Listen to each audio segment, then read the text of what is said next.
Et continuons de parler d'agriculture, mais partons en Inde découvrir le premier État entièrement bio-organique du monde.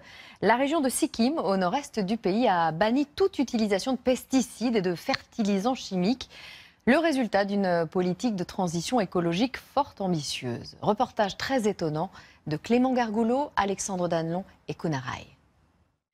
C'est une révolution écologique et elle a bouleversé la vie de ses fermiers. Depuis 15 ans, Nirmal Chetri n'utilise plus de pesticides chimiques dans ses champs.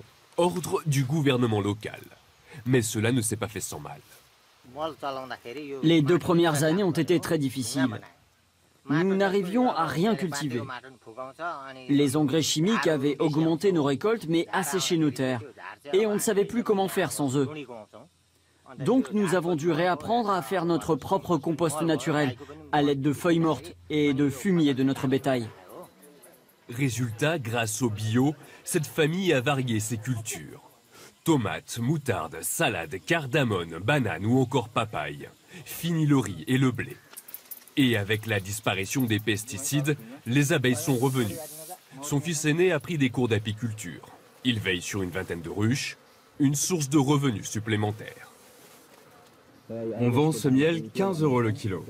Les abeilles vont polliniser les plantes et les fleurs autour.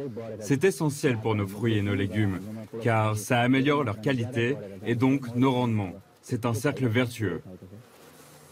En quelques années, les autorités de ce petit État himalayen ont changé les habitudes de 66 000 fermiers, converti 76 000 hectares de terres agricoles. C'est 7 fois la taille de Paris. Pour les aider, une dizaine de centres comme celui-ci a vu le jour. Ce sera prêt dans combien de jours?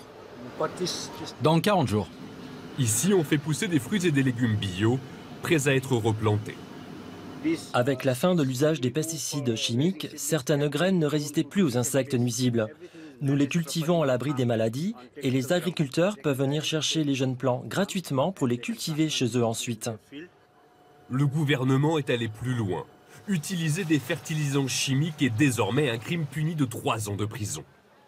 Dans le centre-ville de Gangtok, la capitale, le piéton est roi, les poubelles omniprésentes, les sacs en plastique interdits. Le Sikkim, un état 100% vert. C'est ce que veut Korla Bhutia. L'homme derrière le programme assume cette démarche militante. En Inde, nous assistons à l'explosion du nombre de cas de cancer dans les régions où les pesticides chimiques ont été utilisés en très grande quantité.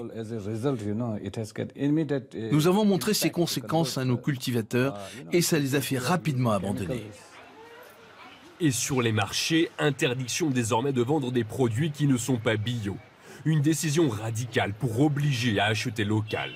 La mesure a beaucoup aidé les cultivateurs comme Dima Sharma. Avant, nous étions en concurrence avec des fruits et des légumes importés, produits avec des pesticides.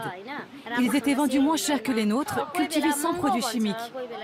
Alors, certains clients essayaient de faire baisser nos prix.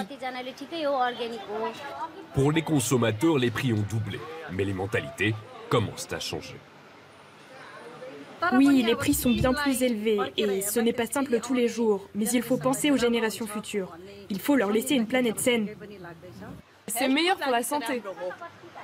Depuis que le Sikkim a été reconnu entièrement organique, le tourisme a bondi de 70% dans la région. Les autorités espèrent inspirer d'autres États en Inde et devenir un modèle pour le monde entier.